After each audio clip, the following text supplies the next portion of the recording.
आज हम थोड़ी बड़ी माइक लेके आए हैं। उम्मीद है अच्छी तरह हो पाएगी।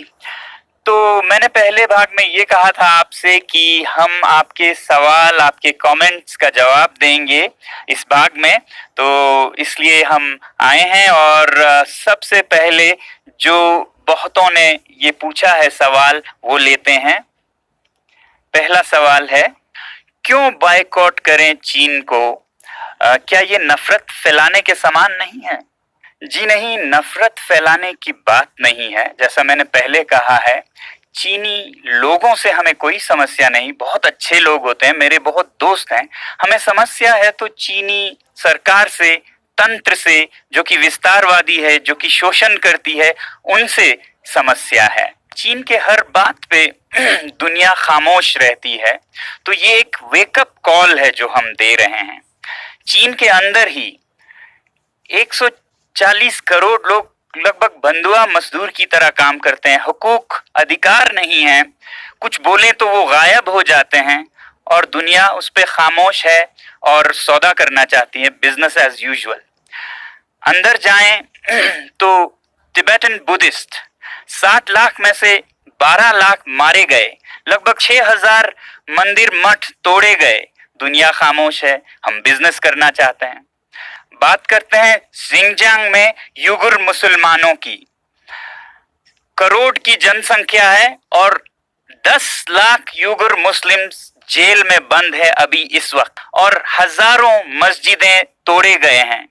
दुनिया खामोश है, हम सौदा करने की बात करते हैं उनसे। श्रीलंका को देखिए, चीन के कर्ज में दबी जा रही है। ये जो पोर्ट है हम्बनतोटा का, वो तो बिक गया है चीन को, उसके कब्जे में है। पाकिस्तान इतने कर्ज में डूबा है कि शायद ये देश भी एक गुलाम सा हो जाए। दुनिया खामोश है, सौदा करना चाहती है। ये तो दुनिया की बात हुई। मेरे लिए सबसे बड़ी बात है मेरे दरवाजे पे क्या हो रहा है। लद्दाख की धरती में चीन 1962 से, जहां पर की जंग खत्म हुई थी, कितने किलोमीटर अंदर आ चुका है। हमारे यहाँ के चरवाहे अपने चरागाहें खो चुके हैं। कहाँ ले जाएंगे वो अपने भेड़ बकरियों को?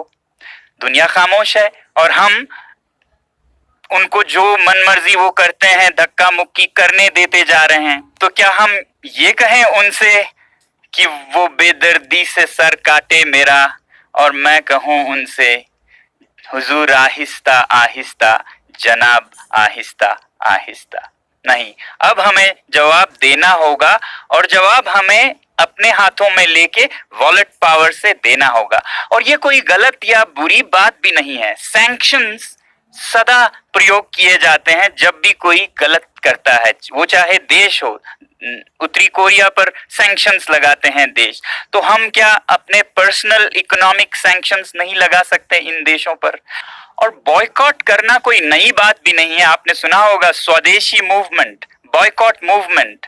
तिलक जी के नेतृत्व में 1905 से शुरू हुई थी ब्रिटिश सरकार के खिलाफ बॉयकॉट का, उनके सामान का। तब हम ब्रिटिश सरकार के गुलाम हो चुके थे। अब हमें समझ आनी चाहिए कि prevention is better than cure, तो इसलिए हम अभी से करें। बल्कि मैं तो कहूंगा कि अगर हम कुछ ना करें और देखते रहें तो वो गुनाह है। जुल्म करना गुनाह है तो जुल्म सहना भी गुनाह है।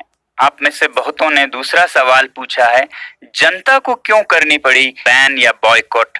हमारी सरकार क्यों नहीं बैन करती चीनी सामान को? देखिए, सरकारों के बंदिशें होती हैं, प्रोटोकॉल्स होती हैं, व्यापार बहुतरफा होती हैं, तो इसलिए सरकार के लिए शुरू में मुश्किल हो सकता है। मगर अगर जनता करे, जनता की अपनी मर्जी है, चॉइस है, कस्टमर इज द किंग, तो कोई दुनिया की ताकत उसे पूछ नहीं सकती कि आप ये क्यों नहीं खरीद रहे हैं, वो क्यों खरीद रहे हैं। वैसे भी हम सरकार के लिए क्यों इंतजार करें? जब लोग कुछ करने लगे तो सरकार वैसी ही नीतियां बनाती हैं जो लोगों की, जनता की मूड होती है। अमेरिकी राष्ट्रपति कैनेडी ने कहा था, ask not what the country can do for you, ask what you can do for your country. क्या ये व्यवहारिक या संभव भी है कि हम चीन जैसे बड़े देश के सामान को बॉयकॉट कर सकें? जब कोई देश या कोई तंत्र अत्याचार करे, ज्यादती करे, वो हद से बढ़ जाए, तो मुमकिन क्यों नहीं अगर जनता में जज्बा हो। अरब स्प्रिंग में एक नहीं 5-6 तानाशाह सरकारें गिर गई महीनों में, और वो शुरू हुआ था एक सब्जी वाले की पुकार से।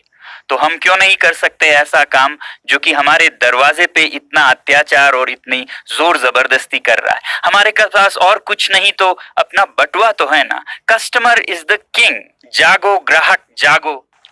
और एक सवाल है कि हम चीन में बने सामान के बिना कैसे काम चलाएं। न सिर्फ सामान बल्कि सामान के अंदर के कलपुर्जे भी चीनी होते हैं बहुत बार। और विकल्प क्या हैं? दोस्तों, हम चीनी सामान में डूबे जा रहे हैं, कुछ इस तरह की जैसे हमारे हाथ में कुछ है ही नहीं। एक शेर है जिसे मैं आपके सामने रखूंगा इस हालत को दिखाने के लिए। खरीदें कब तलक कोट पतलों पे रहन हम चीन से। पेरहन एक कपड़े का नमूना है। खरीदें कब तलक कोट पतलों पे रहन हम चीन से, अपनी अय्याशी की गर हालत यही कायम रही, आएंगे गुस्साल चीनी और कफन भी चीन से। गुस्साल जो मरने के बाद शरीर को धोने वाले लोग होते हैं वो भी अब चीन से आने लगेंगे और कफन भी चीन से आने लगेंगे। बहरहाल देखिए, जिंदगी प्योर इकोनॉमिक्स नहीं होती, सब कुछ पैसे में नहीं होता, कुछ उसूल भी होते हैं, अच्छे बुरे का कुछ फर्क इम्तियाज भी होता है। और हमारे तहजीब, हमारे मजहब हमें यही सिखाते हैं कि बुरे या गुनाह या पाप से जुड़े चीजों से दूर रहें। जैसे आप देखेंगे कि हमारे मुसलमान भाई शराब से दूर रहते हैं, कुछ भी हो वो नहीं पिएंगे। हमारे सिख भाई सिगरेट से दूर रहते हैं, तंबाकू से। हमारे हिंदू भाई गौ मांस से, या जैन समुदाय के लोग तो मांस ही नहीं बल्कि लहसुन प्याज ऐसे चीजों से भी वो नहीं खाते हैं। तो जहां भी वो जाएं कभी सफर में, यात्रा में, तो क्या वो भूखे मर जाएंगे? नहीं।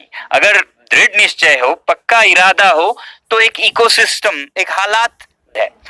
तो 1-2 साल में सारे दुनिया के देश और अपने हमारे देश में ऐसी चीजें बनने लगेंगी कि हमें इसका याद भी नहीं होगा कि हम ये नहीं कर पाएंगे, ऐसा सोचते थे। तो इसलिए मैं कहता हूं कि boycott made in China, software in a week, hardware in a year, और फिर हार्डवेयर में भी finished products, non essentials in a year, components, raw materials and essential products in 2 years। हम योजनाबद्ध तरीके से चल सकते हैं अगर हमारे अपने में सूझबूझ है। कोई ऐसा नहीं है कि कल या परसों ही हम सब कुछ बंद करें। हम ये कहें कि फिनिश प्रोडक्ट्स वाले अभी से हम बंद करेंगे 1 साल के भीतर, जिसमें कंपोनेंट्स जाते हैं जो हमारे भारतीय उद्योग में भी इस्तेमाल होते हैं, वो हम 1-2 साल तक चलाएंगे जब तक कि ऐसे विकल्प न बन पाए। और जहां तक विकल्प या रिप्लेसमेंट की बात है इन चीनी सामानों का, तो एक बात जरूरी ये है कि हर चीज की हमें रिप्लेसमेंट जरूरत भी नहीं होनी चाहिए। हमारी जिंदगी सादा भी हो सकती है। इस लॉकडाउन में हमने देखा कि कितने कम चीजों से हम खुशी पा सकते हैं, और सस्ते माइंडलेस कंज्यूमरिज्म में लाए गए ये चीनी सामान जो कि हमें जरूरत भी नहीं है, 10 जोड़े जूते, 50 जोड़े जुराब, क्यों जरूरत है इनकी? क्या हम एक सादा जीवन नहीं जी सकते हैं? बदल सकते हैं जिंदगी के शैली को कि हम थोड़े में ही गुजारा करेंगे मगर साफ अच्छे चीजों को ही अपने जीवन से जोड़ेंगे। इसलिए ilivesimply.org पे जाइए और देखिए सादा जीवन कैसे जी सकते हैं, अपने पर्यावरण को, अपने पृथ्वी को, जीव जंतुओं को कैसे बचाए हुए खुशी का एक जीवन जी सकते हैं। आखिरी सवाल जो मैं ले रहा हूं वो है, हम इसे एक राष्ट्रीय आंदोलन कैसे बना सकते हैं, नेशनल मूवमेंट। देखिए, मैंने एक छोटी सी पहल की है लद्दाख से। ये मत उम्मीद कीजिएगा कि लद्दाख से कोई एक आदमी इसको चलाएगा। इस बटुए के आंदोलन में हर नागरिक एक सिपाही है, और ये उतने ही दूर तक चलेगा जितना आप इसे ले जाना चाहेंगे। तो मुझे उम्मीद है कि भारत का हर नागरिक इसे एक अवसर, अपॉर्चुनिटी बनाएगा आत्मनिर्भर भारत बनाने का।